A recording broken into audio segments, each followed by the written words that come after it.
আসসালামু আলাইকুম প্রিয় দর্শক, জয়যাত্রা টেলিভিশনের কবিতা প্রহর অনুষ্ঠানে আপনাদের সবাইকে সাদর আমন্ত্রণ জানাচ্ছি। কবিতা মানে জীবন বোধের সরস কিছু ব্যঞ্জনা, দুঃখ সুখের দোলায় থাকার প্রবঞ্চনা। বুঝতেই পারছেন কবিতা নিয়ে কেন এত কথা, কারণ আজকে আমাদের স্টুডিওতে এমন দুজন মানুষ উপস্থিত হয়েছেন যাদের পেয়ে আমরা সত্যি ধন্য। আছেন কবি, শিশু সাহিত্যিক, রম্য রচয়িতা, প্রকাশক ও সংগঠক শাহজাহান আবদালী। আছেন দুই বাংলার জনপ্রিয় আবৃত্তি শিল্পী মাসুম আজিজুল বাশার। প্রিয় দর্শক, চলুন অতিথিদের সাথে কথা বলি। ভাই কেমন আছেন? জি ভালো আছি, আপনি কেমন আছেন? জি ভালো আছি। আপনাকে আজকে আমাদের মাঝে পেয়ে ভীষণ ভালো লাগছে। আমারও ভালো লাগছে। আমি প্রথমেই আপনার কাছে জানতে চাইবো, আপনার লেখালেখির শুরু কবে থেকে? আমার লেখালেখির শুরু সেই স্কুল জীবন থেকে। বাহ। তারপর যখন আমি কলেজে পড়ি তখন থেকে স্বপ্ন দেখতাম যে আমি এমন একটি পেশা বেছে নিব যেখানে আমার নেশা এবং পেশা দুটি হয়। তারপর থেকে 1988 সালে এই বাংলা বাজারে প্রকাশনা সংস্থা গ্রন্থকানন প্রতিষ্ঠানটি আমি চালু করি। তারপর থেকে বিভিন্ন পত্র পত্রিকা লিখতে শুরু করি। আমার প্রথম লেখা ছাপা হয় দৈনিক ইনকলাব পত্রিকা ছড়া নিয়ে আমি সবচেয়ে বেশি রম্য রচনা লিখেছি অনেক দিন। যেমন দৈনিক জনকণ্ঠ পত্রিকা, রঙ্গবরা, বঙ্গদেশ, ঝিলিমিলি পাতা, এই দুটো পাতা দেখতেন শ্রদ্ধেয় একলাসউদ্দিন আহমেদ, দেশবরেণ্য শিশু সাহিত্যিক। তো সেখানে আমার অনেক রম্য রচনা ছাপা হয়েছিল। সে ওই সময় প্রচুর অ্যাওয়ার্ড আমি পেয়েছি এবং যথেষ্ট নন্দিত হয়েছে, পাঠকদের কাছে নন্দিত হয়েছে রচনাগুলো। কার অনুপ্রেরণায় আপনি লেখালেখিতে এত দূর অগ্রসর হলেন? আসলে লেখালেখি বলতে কি, লেখালেখি অনুপ্রেরণা বলতে আমার আব্বা খুব সংস্কৃতি মনা ছিলেন। তিনি জীবদ্দশা একদিন তার চাচাতো ভাই আব্দুল লতিফ মনুদরগা তার কাছে বলেছিলেন যে জীবদ্দশা দেখে গেলাম আমার একটা ছেলে কবি। হ্যাঁ, সেদিনটির কথা আমার এখনো মনে। আর আমি ছাত্র হিসেবে ভালো ছিলাম না। যখন আমি কলেজে না নাম করেছি কথাটা ঠিক না। না না, লেখালেখি জিনিসটা আমি মনে করি কারিগরি শিক্ষার মতো আর কি, যে এখানে প্রচুর ডিগ্রি থাকতে হবে এমন কোনো কথা নাই। হ্যাঁ, লেখালেখিটা সম্পূর্ণ চর্চা এবং আন্তরিকতা, অনুভূতি, আবেগ। যাচ্ছি মাসুম ভাইয়ের কাছে। মাসুম ভাই কেমন আছেন? আছি, খুবই ভালো আছি এবং আজকে আরো ভালো লাগছে।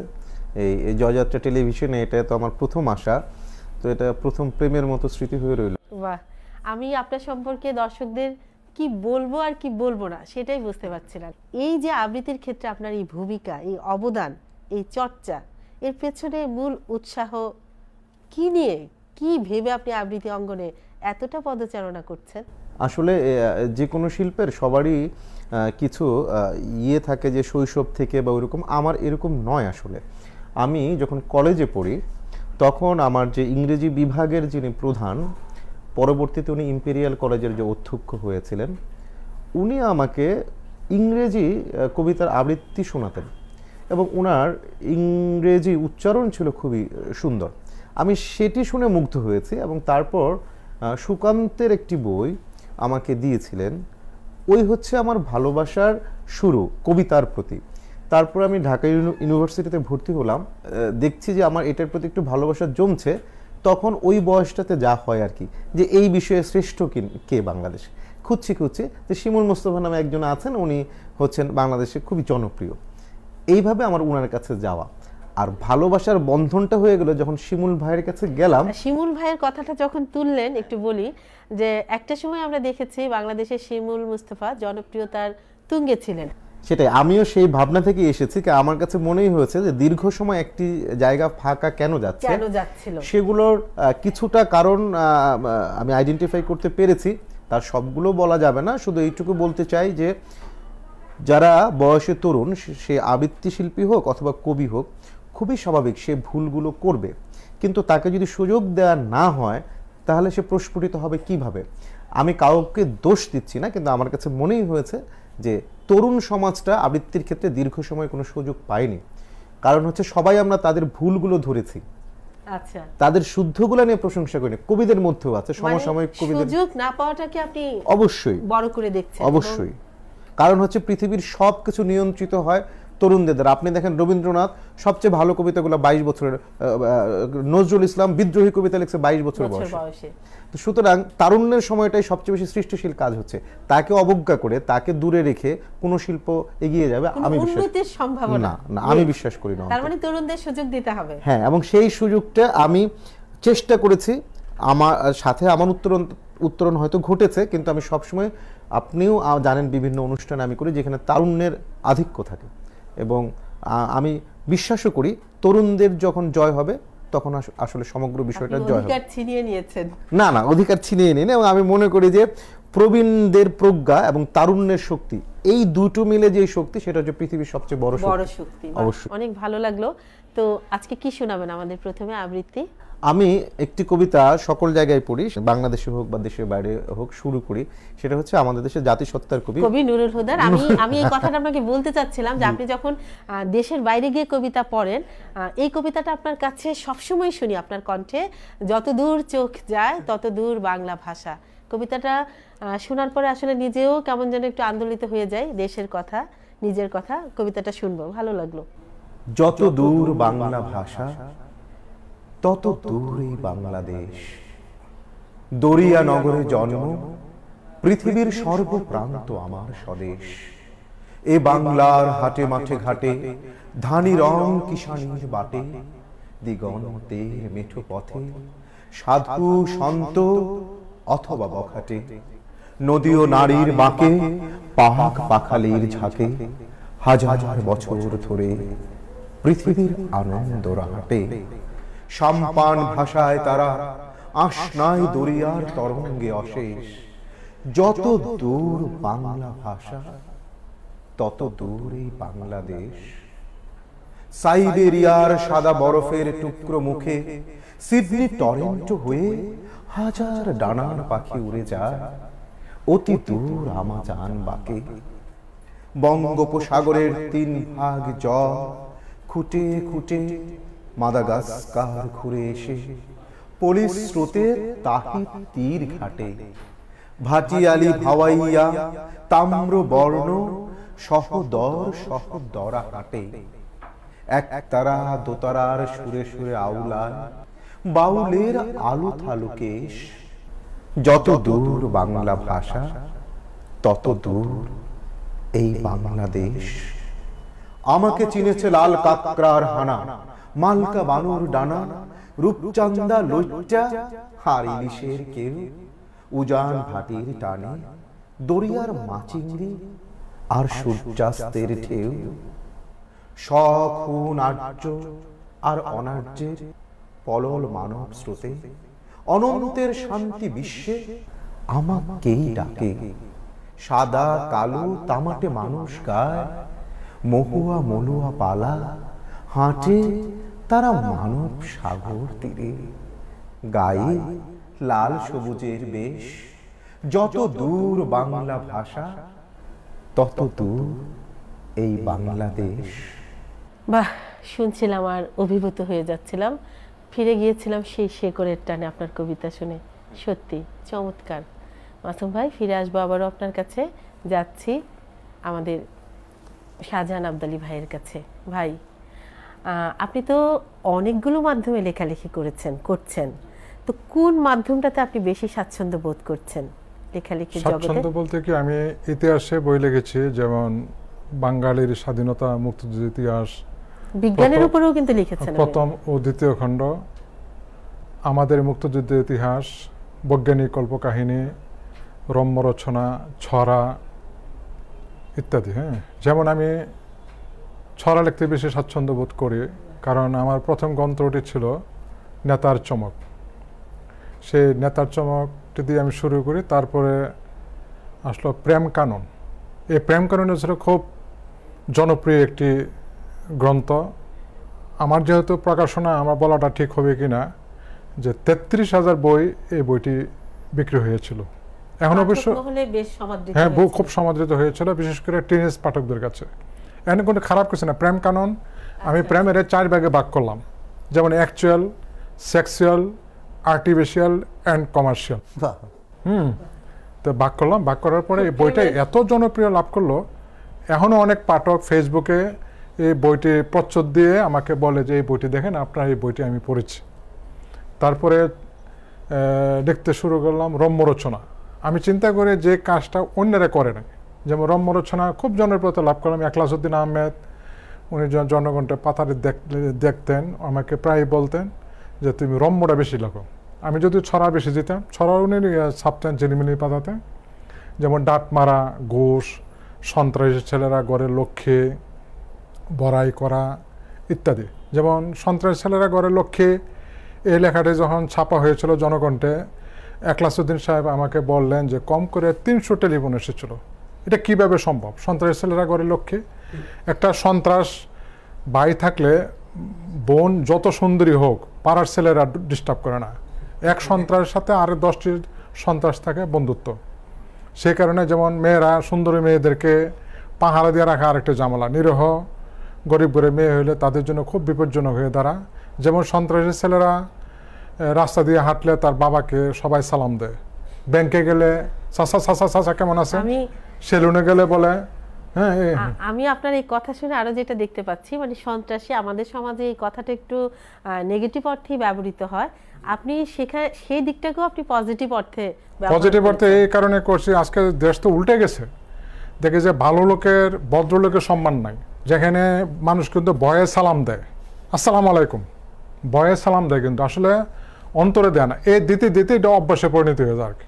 এখন তো মানুষের দেখা গেছে যে মানুষ যারা বেসিক্যালি জেন্টেলম্যান তারা মুখ থুবড়ে আছে। যেমন বইমেলা আসলে, আমি যেহেতু একজন প্রকাশক, বিশ্বাস করবেন যারা মেধাবী লেখক তারা লজ্জা বইমেলাতে যায় না। বই বের হোক কাদের? যাদের টাকা আছে, শিল্পপতি, প্রবাসী বাঙালি, আমলা, এবং যে সেক্টরে যেখানে পাওয়ারফুল তাদের বই বের হয়। আর যারা অতি মেধাবী তারা লজ্জা বইমেলা যায় না, তাদের বই বেরোচ্ছে না প্রকাশকরা। হ্যাঁ, আমি আপনার এই কথাটা রেশ ধরে একটা কথা বলবো, মানে একটা কথা আছে যে শুধু প্রতিভা থাকলেই লেখক হওয়া যায় না, পেছনে একজনকে থাকতে হবে।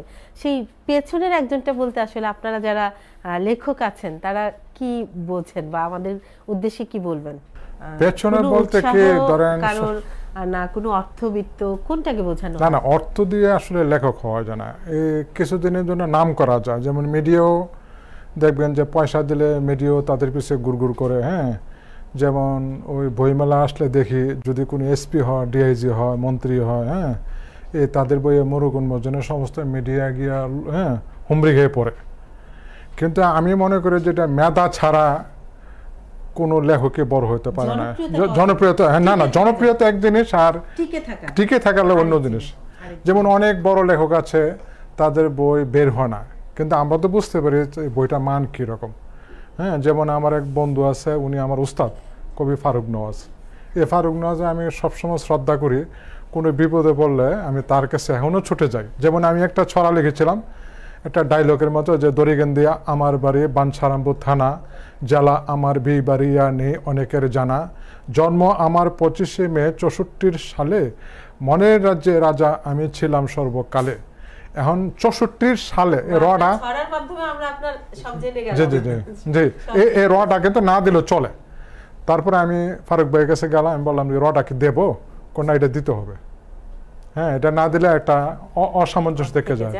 অনেক কিছু জানলাম ভাই। তবে আপনার যেটা হচ্ছে যে এটা আসলে আপনি রম্য ভাবেই লিখেছেন, না হলে আবার সন্ত্রাসীরা মানে উৎসাহ দেওয়ার জন্য না। আমি বুঝতে পেরেছি যে মানে সমাজে যেহেতু এইটা হচ্ছে কবিদের যে দুঃখ বেদনাটা, সেটাই আসলে রম্য ভাবেই উঠে এসেছে। এর মানে এই নয় যে একজন সন্ত্রাসীকে উৎসাহ দেওয়া হচ্ছে, না না না, উৎসাহ না। বিষয়টা কি, সেটাই রম্য সাহিত্যিক যারা, তারা কিন্তু কোনো সমাধান দিতে পারে না।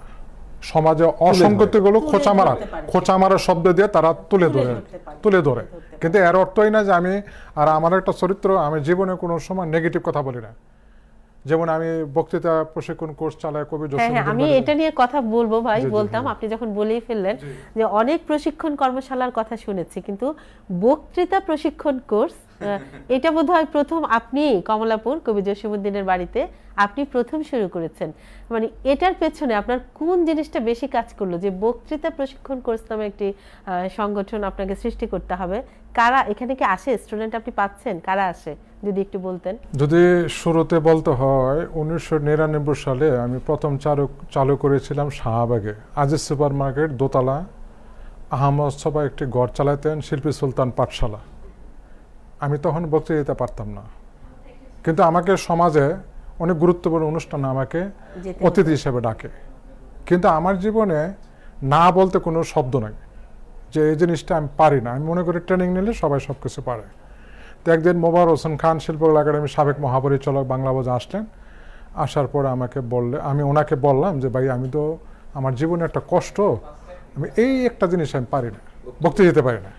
তো এক কাজ করি, আমরা একটা ট্রেনিং সেন্টার চালু করি, আপনি সংগঠন থাকবে সভাপতি, আমি থাকবো সেক্রেটারি। উনি রাজি হয়ে গেলেন।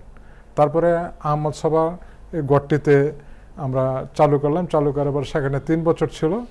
তো হঠাৎ আমি অসুস্থ হয়ে গেলাম, আমার ওজন বেশি ছিল, হাই প্রেশারের কারণে বন্ধ রাখলাম। বন্ধ রাখার পরে গত 2 বছর যাবৎ পল্লীকবি জসীমউদ্দিনের বাড়িতে কমলাপুরে এখানে আমি শুরু করার পরে এত সাড়া পাইলাম। এখানে কারা আসে বলতে, ম্যাডাম আপনি যে প্রশ্নটি করেছেন, সবচেয়ে বেশি আসে উকিল, যারা আইনজীবী, সাবেক কর্মকর্তা, বিশেষ করে এমবিবিএস থেকে অ্যাসোসিয়েট প্রফেসর পর্যন্ত এই পর্যন্ত ভর্তি হয়েছে 12 জন। তারপরে মন্ত্রীর পিএস, তারপরে আপনার গোয়েন্দা অফিসার, পুলিশের এসপি, ইন্সপেক্টর, হ্যাঁ, সরকারি কর্মকর্তা, গুরুত্বপূর্ণ ব্যক্তিরা এখানে আসে। আর এখানে আমি সবচেয়ে ভালো করেছি এখানে যে আমার যে সাবজেক্টগুলো আর ইতিহাসের উপরে আমার যথেষ্ট পড়াশোনা বা নেশা। আমি যে টিচিংটা দেওয়ার পরে তারা এত আশ্চর্য হয়ে যায়। আমি যখন বলি যে আমার তো পড়াশোনা বেশি না, এটা তারা বিশ্বাসই করতে চায় না। কারণ তারা দেখবেন যে বিশেষ করে ঢাকা বিশ্ববিদ্যালয় থেকে পাশ করা অনেক স্টুডেন্টে, এমনকি একটি স্টুডেন্ট পেয়েছিলাম, তার নাম হলো আব্দুল্লাহ আর রহমান। এই ভদ্রলোক 5টা সাবজেক্টে মাস্টার ডিগ্রি, 5টা সাবজেক্টের মাস্টার ডিগ্রি, অথচ আমার স্টুডেন্ট। আমি যখন টিচিংটা দেই, হ্যাঁ, তারা আশ্চর্য যে আমাদের সংস্কৃতি কাকে বলে, আচার আচরণ নিয়ম নীতি বিশ্বাসের সমষ্টিকে সংস্কৃতি বলে। এই যে আমি আরেকটা কথা বলি যে আমরা যে ভাষার কথা বলে 52 সাল, এই বাংলা ভাষার উপর নির্যাতন চিরকালই ছিল। যেমন ইখতিয়ারউদ্দিন মোহাম্মদ বিন বখতিয়ার খিলজি বৃদ্ধ লক্ষণ সেনকে বিতাড়িত করে তার দেশে ফার্সি ভাষা আমাদের এই উপমহাদেশে চালিয়ে দেন রাষ্ট্রভাষা হিসেবে, অভিসাদলত ভাষা। সেই ভাষাটি বহাল ছিল 1834 সাল পর্যন্ত। তারপরে ইংরেজটা কী করলেন, বাংলা ভাষাও রাখলেন, ইংরেজিও রাখলেন। তারপরে ফার্সি ভাষা তারা বাদ করে দিলেন। এই ভাষাটি বহাল ছিল কত, 630 বছর। এই ইতিহাস কিন্তু আমরা অনেকে জানি না। যেমন আমি যখন টিচিং দেই, এই বিষয়গুলো তুলে ধরি, যেমন সত্য সুন্দর বিনয়ী। সত্য কাকে বলে, সুন্দর কাকে বলে। যেমন আমার দাদা চোর ছিলেন, আমি নিজের দিয়ে উদাহরণ দিতে চাচ্ছি যে আমার দাদা ছিলেন ডাকাত। এখন আমার এক পাশের বাড়ির বন্ধু, আমরা একসাথে পড়াশোনা করছি, সে যদি আইসা ডাকাতে বারবারই বলে যে আবদারি, তোর মনে আছে তোর দাদা তো চোর ছিল, তোর দাদাকে তো জোটা পেটা করছিল। একটা ছেলে খাটো, কালো, বেটে, তার অপরাধ সত্য কিন্তু সুন্দর না। সত্য সুন্দর বিনয়ী। সত্য কোনটা? এই যে আমার দাদা চোর ছিলেন, ডাকাত ছিলেন, এই যে আমার ক্লোজ বন্ধু, বাল্য বন্ধু, যে আমরা একসঙ্গে স্কুলে পড়াশোনা করেছি, কলেজেও পড়াশোনা করেছি, হ্যাঁ। এখন এই ছেলেটি বারবার যদি আমার বন্ধুদেরকে ছোট করে নিজেকে বড় করে তুলে দেওয়ার জন্য, কিন্তু ঘটনাগুলো সত্য। আমার দাদা চোর ছিলেন, ডাকাত ছিলেন, সত্য, কিন্তু সকল সত্য সুন্দর নয়। আমি এই জিনিসটা শিখাই যে সত্য সুন্দর। অনেক কিছু জানলাম ভাই, ভালো লাগলো। আবারও আসবো আমরা আপনার কাছে। যাচ্ছি ছোট্ট একটা বিরতিতে। প্রিয় দর্শক, একটু বিরতি নিচ্ছি, কোথাও যাবেন না, সঙ্গেই থাকুন। ফিরে আসবো কিছুক্ষণের মধ্যেই। ডাক্তার নাফিজ মাহমুদের উপস্থাপনায় ও অভিজ্ঞ ডাক্তারদের অংশগ্রহণে স্বাস্থ্য সচেতনতা ও পরামর্শমূলক অনুষ্ঠান স্বাস্থ্য ইস্যু। লাংস ক্যান্সারের জন্য ধূমপানটা একটা বড় factor. Over the counter drug, that means হলো যে ড্রাগটা উইদাউট প্রেসক্রিপশন আমরা ফার্মেসিতে গেলে কিনতে পারি। দেখবেন প্রতি শুক্রবার রাত 9টায় শুধুমাত্র জয়যাত্রা টেলিভিশনে। প্রিয় দর্শক, বিরতির পর আবারও ফিরে এলাম আমাদের কবিতা প্রহর অনুষ্ঠানে। ভাই, শুনছিলাম আপনার কাছে সত্য ও সুন্দরের কথা। আমি যে জিনিসটা বলতে চাচ্ছি যে অনেক অসঙ্গতি আমাদের সমাজে রয়েছে। আমি মনে করি এদেশে 80% মানুষ ভালো, শুধু জ্ঞানের অভাবে এই দ্বন্দ্বগুলি সৃষ্টি হয়। যেমন আমি একটু আগে বলেছি সত্য, সুন্দর ও বিনয়ী। একটি ছেলে খাটো, তার চোখ ছোট, গায়ের রং কালো, এই দোষ তো তার না, কিন্তু আমরা কেন বলে এই বাক্য কোথায় যাচ্ছিস তাকে নিয়ে আমরা ব্যঙ্গ করি, ইয়ারকি মারি। এটা যে কত বড় অন্যায়, এখান থেকে কিন্তু ওই ছেলেটার মনে যে কত কষ্ট, যারা বলে তারা কিন্তু এটা টের পায় না। মানে সামাজিকভাবে মানসিকতা ভাবে একটু পরিবর্তন দরকার আমি মনে করি। মানে সকল সত্যই সব সময় প্রকাশ না করা করা সমাজের ভালো, জন্য। কিন্তু অনেকে বলে যে সত্য সত্য সত্য সত্য সত্য সত্য বললে হবে না, তো অনেক সত্য সুন্দর না। আর আমি আরেকটা বই লিখেছি, এই সমাজের সেবক যারা। আমি এই কথাটি, এই বইটির কথা নিয়ে আসবো ভাই আপনার কাছে, আরো কিছু কথা আছে। আমরা একটু যাচ্ছি মাসুম ভাইয়ের কাছে। মাসুম ভাই, আবৃত্তির হাতে খড়ি প্রথম কার কাছে নিলেন? আমার হাতে খড়ি শিমুল মুস্তাফার কাছে। আমি ওনার সঙ্গে একসঙ্গে 20 বছর কাজ করেছি আমরা। গুরুর সাথে কিন্তু এখন বলতে গেলে আপনার একটা নীরব প্রতিদ্বন্দ্বিতা চলছে, না, এটা আপনি বুঝবেন না, আমরা যারা দর্শক আছি আমরা দেখছি সেরকম না। আমি শিমুল ভাইয়ের কাছে আসলে আবৃত্তিটা শিখেছি, উনি একদম হাতে কলমে আমাকে শিখিয়েছেন, শব্দ থেকে শব্দ ধরে ধরে। 20 বছর কাজ করবার পর যখন আমার মনে হলো যে আমি কিছু ছোট ছোট কাজ করতে চাই, আমি কিছু নির্দেশনা দিলাম, তখন শিমুল ভাই বললেন যে তুমি এখন যথেষ্ট ম্যাচিউর হয়েছ, পৃথিবীর নিয়ম হচ্ছে ছেলে যখন বড় হয় তখন বাবা কিন্তু তাকে বিয়ে দিয়ে তার সাথে এক ঘরে রাখে না, তাকে আরেকটা ঘর দেয় একই বাড়িতে। শিমুল ভাইয়ের রাগ অনেক বেশি, কিন্তু উনি যখন যাকে যা শেখান, যখন আমিও ওনার অনেক ক্লাস পেয়েছি, তো চমৎকার ভাবে কথা বলেন। কিছু বিষয় তো অবশ্যই ওনার মনে রাখার মতো। তো উনি যখন এই কথা বললো, সাথে সাথে আপনি এসে কি আপনার প্রাণের সংগঠন যেটা আমরা দেখি ত্রিলোক, আমরা 7 বছর হয়ে গেছে, 7 বছর চলছে এই সংগঠনটি দিলাম, এবং সবসময় শিমুল ভাই পাশে থাকেন, যে কোনো পরামর্শে আমার অনুষ্ঠানেও প্রতিটাই আসেন। আমাদের দেশের প্রেক্ষাপটে অনেকেই মনে করেন যে গুরুর সঙ্গে বিচ্ছিন্ন হয়ে গেলেই বোধহয় সম্পর্ক নষ্ট হয়ে যায়। আমাদের ক্ষেত্রে এটি ঘটে নাই। না, সেটা আমরা দেখতে পাই প্রতিটা অনুষ্ঠানে, কিংবা দেশের বাইরে যখন যাচ্ছেন, শিমুল ভাই যাচ্ছে, আপনি তুলে দিচ্ছেন বা আপনি করছেন, আপনি থাকছেন, দুজনের মধ্যে যে একটা ভালো হৃদ্যতা আছে সেটা আমরা বুঝতে পারি। এবং আমি এটাও বলি আজকে যে শিমুল ভাই হয়তো জানেন না, আজকে শুনলে জানবেন, আমি এরকম অনেক অপরিচিত জায়গায় গিয়েছি যেখানে নতুন, ওই চ্যানেলটাতে আমি নতুন গিয়েছি, আমি যেই ঢুকেছি শুনেছি যে এখানে শিমুল মুস্তাফা এসেছিল, এবং এসে আমার নাম বলে গেছেন যে এই ছেলেটি ভালো করছে। এইগুলো আমার মনে হয় যে এটা পিতা পুত্রের মতো একটা সম্পর্ক। অবশ্যই এবং গুরু শিষ্য কিন্তু অনেকটা এরকম, এই হৃদ্যতা থাকুক। মানে এটা কি বলবো, আমাদের সবার জন্যই ভালো, গুরুর জন্যও ভালো, শিষ্যের জন্যও ভালো। তো এবারে আমাদের কি শোনাবেন? আমি এবার সৈয়দ শামসুল হকের পরাণের গহীন ভিতর থেকে তার যে 1 নাম্বার ছত্রটি আছে, অনেকগুলো কবিতা আছে ওখানে, সেখান থেকে শোনাচ্ছি 1 নাম্বারটা।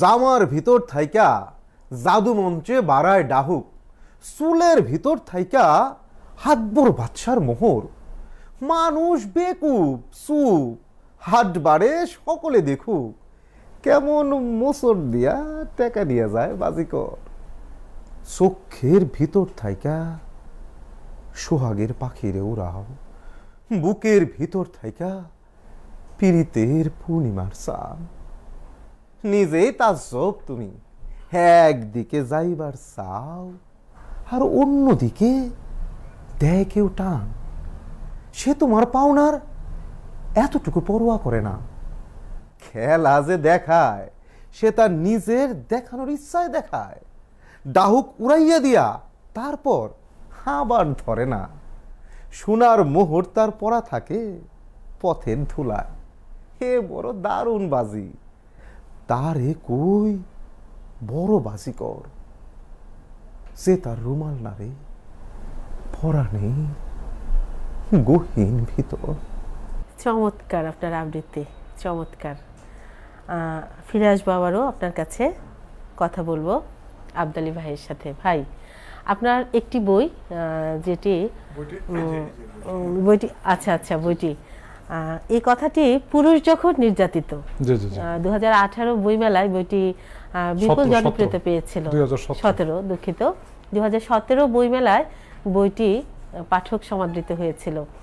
তো আমি আরো সংযোজন করতে চাই সেটা হলো কিছুদিন আগে আমাদের রাষ্ট্রপতি ঢাকা বিশ্ববিদ্যালয়ের সমাবর্তন অনুষ্ঠানে বলেছিলেন যে আসলে সমাজে নারীদের পাশাপাশি পুরুষরাও নির্যাতিত হচ্ছে। আমি প্রধানমন্ত্রীকে বলেছিলাম এরকম একটি আইন করতে, তিনি করেননি। এইরকম একটি বিষয় আপনার মাথায় এলো কিভাবে? আমার মাথায় আসছে যে সত্যিকার অর্থে কি আমি কিন্তু খোঁজাখুঁজি করি কোথায় সংকট। মানে আপনি কি নির্যাতিত হয়েছেন নাকি দাদা? না না না, আমার ওয়াইফ কিন্তু আমাকে কোনো সময় নির্যাতন করে না। আচ্ছা, উল্টাটা কিন্তু আমি যে কাজগুলি করি এই কাজগুলো কিন্তু সংজ্ঞা পাওয়া যায় না, সমাধান পাওয়া যায় না। আপনি যে বললেন না যে আমার ওয়াইফ কিন্তু কোনো সময় আমাকে নির্যাতন করে না, এখনো করে নাই। কিন্তু আমার যে বন্ধু বান্ধব, হ্যাঁ, অনেকেই দেখি যে নির্যাতিত, হ্যাঁ, নির্যাতিত পুরুষ। তারপরে আমি চিন্তা করলাম যে নির্যাতিত পুরুষ চিরকালই ছিল, কিন্তু বর্তমানে এত হার বেড়েছে যে চিরকালই ছিল। ভাই আমি আবার একটু নারী হিসেবে আমি একটু আপত্তি করছি। না না না, আপত্তি করলে হবে না তো। পুরুষে নির্যাতিত পুরুষটা কখনো বিচার দেয় না, আর তারা সঠিক বিচার পায়ও না। যদি ওসির কাছে যা, যদি সমাজপতির কাছে যা, চেয়ারম্যানের কাছে যা, যখন মেয়েটা একটা মুচকি হাসি দেয় তখন এই ওসি শেষ, ওই সমাজপতি শেষ, এই চেয়ারম্যানও শেষ। আর মেয়েদের আমি একটু বলি, পুরুষের কষ্ট, পুরুষের নির্যাতন থাকে অন্তরে, দাগগুলো থাকে অন্তরে, আর মেয়েরা কিন্তু ওপেন বিচার দেয়, আর মেয়েরা বিচার পায়। আর সত্যিকার অর্থে এখন যে বাংলাদেশে যা চলছে সমস্ত আইনগুলো মেয়েদের পক্ষে। আমরা ঢালাওভাবে জানি যে নারীরা নির্যাতিত হচ্ছে, কিন্তু পুরুষ যে কি পরিমাণ বেড়ে গেছে নির্যাতন, নীরবে। পুরুষটা কিন্তু বিচার দেয় না, সে কষ্টগুলো নিজে নিজে সহ্য করে এবং লজ্জাও বিচার দেয় না। হ্যাঁ, তো এই জিনিসটা আমি টের পেলাম। টের পাওয়ার পরে এই বইটা কিন্তু আমার নিজের লেখা না, এখানে দুজন নারী লেখক আছেন। তারপরে আমি যখন ঘোষণা দিলাম যে আমি এই বছর এই কাজ, সম্মতি, তারা দুজন লেখক আছে, তারাও লিখেছেন। সত্যি করতে যারা রিয়েল লেখক তারা কোনো পক্ষপাতিত্ব করে না, তারা কোনো দল করতে পারে না। তারপরে এই বইটি বের করার পরে এত বেশি বিক্রি হয়েছে, এত তোলপাড় সৃষ্টি হয়েছে, এত টেলিভিশনে ইন্টারভিউ বইটির সম্পর্কে নিয়েছে যা কল্পনা করা যায়। একবার মানুষের আগ্রহটা বুঝতে পারছি। এই দেশে এত সংখ্যা কিন্তু খুব বেশি কম না। আবার যেমন জাতীয় প্রেস ক্লাবে একটা অনুষ্ঠান হয়েছিল, আপনি উপস্থাপনা করেছিলেন, সারা বাংলাদেশ থেকে অন্তত 300-400 নির্যাতিত পুরুষ এসেছিলেন। এখন আসলে যেভাবে বিষয়টা নিচ্ছে, কেউ খারাপভাবে নিচ্ছে, কেউ ভালোভাবে নিচ্ছে। এখন আসলে খারাপের কারণে ভালো কিছু ছাপিয়ে যাচ্ছে। বুঝতে পারছি আপনি কি বলতে চাইছেন। ভাই আবারও আসবো আপনার কাছে। আমি মাসুম ভাইয়ের কাছে ফিরে এলাম। মাসুম ভাই, আপনাকে এখন যেটা আপনার কাছে আমি জানতে চাইবো সেটা হলো, আপনি দেশের বাইরে যখন আবৃত্তি করতে যান আর কি, তখন আমাদের দেশের আবৃত্তি চর্চা বা আবৃত্তির ধরন ওই দেশের সাথে, দেশের বাইরের সাথে আপনি কি কোনো ভিন্নতা লক্ষ্য করেন? খানিকটা ভিন্নতা হয় কিরকম, ধরুন যে ওই দেশের যে খাবার, যেটা আমাদের দেশে একই খাবার কিন্তু স্বাদের একটু ভিন্নতা হয় মশলার হেরফেরের কারণে। একই রকমভাবে আবৃত্তিটাও, যেমন ওরা ট্র্যাক ব্যবহার করছে, অধিকাংশ কবিতায় ট্র্যাক ব্যবহার করছে, আমরা সেই ট্র্যাকটা ব্যবহার করছি না ওই মাত্রায়। আমরা এটা খুব সিম্পল আবহ সঙ্গীত করছি বা বাঁশি বা কিছু দিয়ে, কিন্তু ওরা প্রত্যেকটা কবিতার ট্র্যাক আগেই করে রাখছে। আর ভিন্নতা হচ্ছে সেটি হয়, যেমন আমরা তো সাধারণত আমাদের দেশের কবিদের কবিতা একটু বেশি, ওরাও আবার ওদের দেশের পড়ে। আর কিছু কবিতা কমন আছে, যেমন গুণ, নির্মলেন্দু গুণ এ দেশেও পড়ছে, ও দেশেও পড়ছে। এছাড়া সমসাময়িক কবিদের কবিতার কথা আমি বলছি, যে ওইখানে একটু পড়া, এই এক্সচেঞ্জটার কারণে যেটা খুব ভালো হচ্ছে, আমাদের এখানকার কিছু ভালো কবিতা ওইখানে যাচ্ছে, ওইখানকার কিছু ভালো কবিতা এখানে যাচ্ছে। আর পশ্চিমবঙ্গের একটি সুনাম করতে চাই, সেটি হচ্ছে যে ওদের অধিকাংশই চেষ্টা করেন মুখস্থ কবিতাটি পড়তে, যেটা আমাদের দেশে একটু কম তুলনামূলকভাবে। আমি সবার জন্য বলছি না, ওরা সাধারণত ভাবেই না যে আমি দেখে পড়ব। তো এগুলো একটু ভালো দিক। অনেক ভালো লাগলো কথা বলে। আমরা শেষ একটু আবৃত্তি শুনবো ছোট্ট করে। আমি একটি কবিতা পড়ছি, এটা আমি জাস্ট 30 সেকেন্ড একটু বলি। এই কবিতাটি আমি সমসাময়িক কবিদের কবিতা পড়ি, যারা আবৃত্তি শিল্পী বাংলাদেশে তারা জানেন। তো আমি নীলক্ষেতের ফুটপাত থেকে একটি বই নিয়েছিলাম, কাজী মোমেন, ওইটা আমার প্রথম অ্যালবাম, আমার কোনো অভিযোগ নাই কবিতাটি। আমি 3 বছর পরে কবিকে আবিষ্কার করি এবং জানতে পারি যে উনি চট্টগ্রাম পোর্টের প্রধান ছিলেন আর কি। 3 বছর পর তার সঙ্গে আমার দেখা, তো ওইটি আমার প্রথম আবৃত্তির অ্যালবাম। আমি সেখান থেকে করছি কাজী। আবৃত্তির 3টি সিডিও বেরিয়েছে হ্যাঁ, যতটুকু জানি। প্রথম অ্যালবামটি ছিল আমার কোনো অভিযোগ নেই, এই কবির কাজী মোমেনের। দ্বিতীয় অ্যালবামটি হচ্ছে মাঝি, কবি সাফিয়া খন্দকার রেখার কবিতা নিয়ে, আর আলাপন বিভিন্ন কবিদের কবিতা নিয়ে, সাবরিনা সিরাজি তিতিরের কবিতা নিয়ে বের হয়েছে। তো এখন আমি সেই কবিতাটিই পড়ছি, আমার কোনো অভিযোগ নেই, কাজী মোমেনের কবিতা। আমার কোনো অভিযোগ নেই, আমি লিখতে পারিনি তেমন কোনো প্রেমের ছড়া যা ভয়ঙ্কর ভালোবাসায় ভরা। আজ অবধি গাইতে পারিনি তেমন কোনো গান মন কারা, হাসতে পারিনি তেমন করে যা থেকে মুক্ত করিয়ে যায় স্বপ্নের জাল গড়া। অদ্যাবধি কোনো রূপালী চোখ আমার দৃষ্টি কাড়েনি যা দেখে হতে পারি পথহারা। তবু সুতীব্র সর্পিনীর মতো বুকে এসে অথরে অথর ছৌনি বলে, হে হলুদ গাদার ফুল, আমার কোনো অভিযোগ নেই। বাবা, আমার আবল্য ইচ্ছে পূরণ করনি বলে, মা, তোমার দুধের ঋণ শোধ করতে পারিনি বলে, বোন, তুমি বাড়ি থেকে না বলে চলে গেছো বলে, বন্ধু, তোমার কেটে দেওয়া ঘুড়িটা ফিরে পাইনি বলে, পাখি আমার কান্না শোনি বলে, নদী আমায় সহজভাবে চলতে শেখাওনি বলে, নারী আমার অক্ষমতায় ক্ষমা করনি বলে, ভাই রাজপথে মুখ থুবড়ে পড়ে আছো বলে, আমার কোনো অভিযোগ নেই।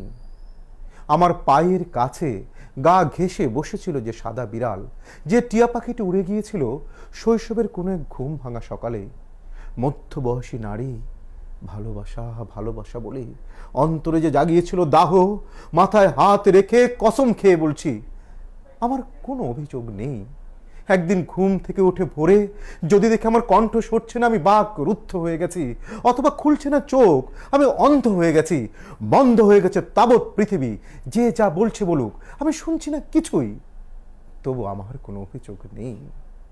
রাজপথ উপচে পড়া মানুষ, পথভ্রষ্ট নারী, চিলেকোঠার কাক, অশ্লীল চিৎকার, রেসকোর্সের ময়দান, বজ্র কণ্ঠের ধ্বনি, পঙ্গু মুক্তিযোদ্ধা বীরাঙ্গনার রমণী, মাওলানার খামোশ, ডিআইটির ঘড়ি, 32 নম্বরের বাড়ি, বন্ধ দরজা জানালা কপাট, ইঁদুরে খাওয়া সংবিধান, আগামের ইস্তেহার, বিপ্লবীর চোখ, অনুচ্চারিত অঙ্গীকার, শব্দহীন কান্না, অবিরাম ঘণ্টাধ্বনি।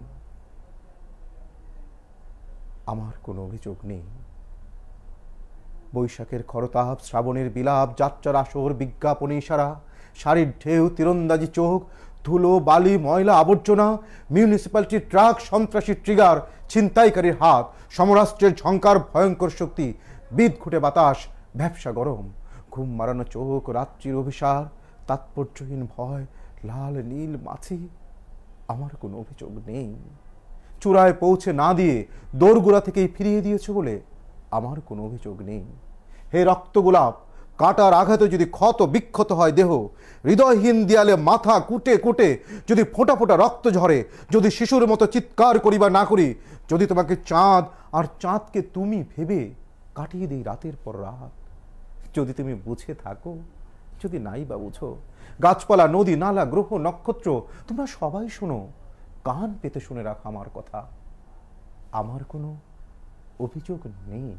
বাহ, মুগ্ধ, কি চমৎকার অবলীলায়! এত এত মুখস্থ রাখেন কিভাবে? আমি সেটাই করি যে মুখস্থ করার চেষ্টা করি, কারণ আমি এইটা আজকের অনুষ্ঠানে আমি তরুণদের জন্য একটা টিপস দিতে চাই। যেই কবিতাটি শিমুল মুস্তাফা বা জয়ন্ত চট্টোপাধ্যায় বিখ্যাত করে ফেলেছেন, সেটি যদি আপনি পড়েন বা বিখ্যাত হতে চান, এটি খুব কঠিন যুদ্ধ হবে। তাহলে আপনাকে স্পেশালিটি থাকতে হবে। আপনি যখন মুখস্থ কবিতা পড়বেন, আমি নিশ্চিত করে জানি দর্শকের একটা দুর্বলতা কাজ করে, যে এই লোকটি, তখন সে ভাবে যে উনি নিজেই কবি, যিনি মুখস্থ পড়ছেন, তখন আর ওনার কবির কথা মনে থাকে না, ওই পারফর্মারটাকে সে মনে করে যে তার কথাগুলো বলছে। এই কানেকশনটা হয়। আমি মনে করি এটা একটি কৌশল হতে পারে পারফরমেন্সে নিজেকে এগিয়ে নেওয়ার। অনেক ধন্যবাদ মাসুম ভাই, আমাদের জয়যাত্রা টেলিভিশনের জন্য আপনি কিছু বলবেন? আমি প্রথমেই বলেছিলাম যে আমার প্রথম বিষয়গুলো মনে থাকে, যেমন প্রেমিকের কথা মনে রাখি না, এটা ঝামেলা হবে সেজন্য, কিন্তু আমি যত ঘটনাগুলাই ঘটিয়েছি, যেমন জয়যাত্রা টেলিভিশনে এটা প্রথমবার আসলাম, এটা আমি কখনোই ভুলবো না। জয়যাত্রা টেলিভিশনে যারা এখানে স্টাফ ছিলেন, আমি অনেক টেলিভিশনে গিয়েছি, সাধারণত প্রডিউসার যারা থাকেন পিছনে অনেক রাগী হন, কিন্তু আমরা আজকে যে অভিজ্ঞতা হলো, মানে উনি তো প্রডিউসারই মনে হচ্ছে না, মাটির মানুষ, মানে আমরা যেই পরিমাণ বিরক্ত করছি, এইটা আমি দেখি নাই কোথাও। মানে একটা ধমকও দেন নাই। সুতরাং এই টেলিভিশনের পিছনে যারা কাজ করছেন, আমরা যত সুন্দর করেই কথা বলি, যারা টেকটা করছেন, যারা বুদ্ধিটা দিচ্ছেন, বা আমরা যে কথা বলছি সেই বুদ্ধিও তো ওনারাই দিয়েছেন, তাদের প্রতি আমার কৃতজ্ঞতার শেষ নেই এবং বিশেষভাবে ধন্যবাদ। এরকম ঠান্ডা প্রযোজক আমি জীবনেও দেখিনি। তাকে বাহ অসংখ্য বাহ, ধন্যবাদ। চমৎকার চমৎকার, অনেক ধন্যবাদ আপনাকে। ভাই, ফিরে এলাম আপনার কাছে। শেষ করব ছোট্ট একটি প্রশ্ন দিয়ে। আপনি অনেক রসিক একজন মানুষ, যদিও আপনাকে দেখে কিন্তু মনে হয় না, মনে হয় খুব রাগী একজন মানুষ। আমি আপনার সাথে অনেক কাজ করার সৌভাগ্য আমার হয়েছে, সুযোগও পেয়েছি। তো রবীন্দ্রনাথের একটি উক্তি দিয়ে আমি আপনার কাছে জানতে চাইব। রবীন্দ্রনাথ বলেছেন একটি কথা, কবিদের চোখ এবং মন কখনোই বুড়ো হয় না। আপনি কি মনে করেন? অবশ্যই অবশ্যই অবশ্যই, কারণ আমি একটি বই লিখেছিলাম কাব্যরানী। কাব্যরানী, কাব্যরানী এই কবিদের কিন্তু অনেক শক্তি, আমাদের কোনো ক্ষমতা নাই। ৭১-এ মুক্তিযুদ্ধের সময় কবিরাই শক্তিশালী ভূমিকা রেখেছিলেন। তারপরে ৫২ ভাষা আন্দোলনে এবং সমাজে যে অসঙ্গতি, হ্যাঁ, এই অসঙ্গতিগুলো কবিরাই তুলে ধরেন, গানের মাধ্যমে হোক, কবিতার মাধ্যমে হোক, কবিরা অনেক শক্তিশালী। এবং আপনি বোধহয় সেটা করেছেন, আপনার একটি বই আছে আমার হাতে, এই সমাজের সেবক যারা, এখানে আপনি বেশ সমাজের নিম্ন শ্রেণীর মানুষদের কথা তুলে ধরেছেন। আচ্ছা, নিচু শ্রেণী বলতে কোনো শব্দ জিনিসটা আমরা আমরা আসলে কি বলি, সত্যিকার অর্থে কি আমি এই বইটার মাধ্যমে লিখেছি কাজের বুয়া, মেথর, ধোপা, নাপিত, কামার, কুমার, কৃষক, তাদেরকে আমি বলছি সেবক। যাদের পরিশ্রমে দেশ ও জাতি হেসে ওঠে তাদেরকে আমরা ধমক দেই, তাদেরকে থাপ্পড় মারি কোনো কাজে ভুল হলে। এই যে কত বড় অন্যায়! আর যারা দেশের সম্পদ, সরকারের সম্পদ লুট করে খায়, হ্যাঁ, তারা হলো সাহেব। এই বইটির মাধ্যমে চেষ্টা করেছি যেমন যাদেরকে দ্বারা চলে না তারা সবচেয়ে বেশি অবহেলিত, তারা ভালো খাইতে পায় না, ভালো পড়তে পায় না, ভালো থাকার ব্যবস্থা নাই, তাদের সন্তানদের সুচিকিৎসা নাই, তারপরে তারা সুযোগ সুবিধা থেকে, সকল সুযোগ সুবিধা থেকে তারা বঞ্চিত। যা আমি মনে করি এই বইটি আমার কাছে খুব প্রিয় বই। প্রিয় বই বলতে গিয়ে যেখানে মানুষের বিবেক বলতে একটি কথা আছে, আমি খেয়াল করলাম যে এদের ছাড়া আমাদের একদিনও চলে না। কিন্তু তাদেরকে কেন আমরা নিচু শ্রেণী বলি, নিচু জাত বলি, দমক কেন দেই? যাদের আমি একটু আগে বলেছি, যাদের পরিশ্রমে দেশ ও জাতি হেসে ওঠে, তো তাদেরকে সত্যি করতে তাদেরকে মূল্যায়ন হচ্ছে না। আমি মনে করি কিছুটা মানুষের মানসিকতা পরিবর্তন চাই। এটা হলো আমার মূল উদ্দেশ্য বইটি লেখার পেছনে। বইটি অবশ্য 2019 সালে গ্রন্থমেলা প্রকাশকালে আমি দিয়েছি, আগামী মেলা বইটি ডিসপ্লে করা হবে, অর্থাৎ বইটি আমি এখনই বের করে ফেলছি। ভাই, আপনার কোন প্রিয় ছড়া কবিতার অংশ শুনে আমরা শেষ করব আজকের অনুষ্ঠান। আচ্ছা, আমি একটি ছড়া পাঠ করে শোনাবো। একটি হলো নেতা বদলে যায়। গঞ্জে গায়ে বোটের হাওয়া, চায়ের দোকান গম গম, নেতা থাকেন ঢাকা শহর, আসেন গায়েন কম কম, 5টি বছর কারোর সাথে কর্ণিকতা গড়বে, এখন নেতা ভোটের আশা বুক জড়িয়ে ধরবে। নেতা এখন গায়ে থাকেন বাড়ি বাড়ি যান রোজ, আমির আলী, সায়েদ আলী, সব আলীদের নেন খোঁজ। ভোটের আগে কত মহৎ, অবাক লাগে ভাবলে, জিতলে ভোটে যাবেন বলে রিলিফ খাবেন খাবলে। আরেকটু ছড়া পাঠ করে, যেমন আজকে বই পড়া অনেকে বন্ধ করে দিয়েছে, শুধু ফেসবুকে কেন, সবাই খালি টিপা করে ফেসবুক। তো সেই কারণে এটা আমি মনে করবো একটু বই পড়ার বন্ধনা। যদি বই পড়ো, পৃথিবীটা চ্যাপ্টা না, পৃথিবীটা গোল, পাখিদের ঠোঁটে কেন মিঠে মিঠে বল, এশিয়াটা বড় নাকি ইউরোপ বড়, এই সব জানা যাবে যদি বই পড়ো। বই পড়ে একে একে জেনে নাও সব, কবে থেকে শুরু হলো ঈদ উৎসব, শেষ নবী কে ছিলেন, কোন দেশের লোক, কেন বাড়ে মানুষের চুল আর নখ, গাছ থেকে কেন পড়ে টুপ করে আম, শ্রমিকের দেহ থেকে কেন ঝরে ঘাম, পৃথিবীর সবচেয়ে বড় কোন নদী, উত্তর পেয়ে যাবে বই পড়ে যদি। ধন্যবাদ। বাহ বাহ, চমৎকার চমৎকার।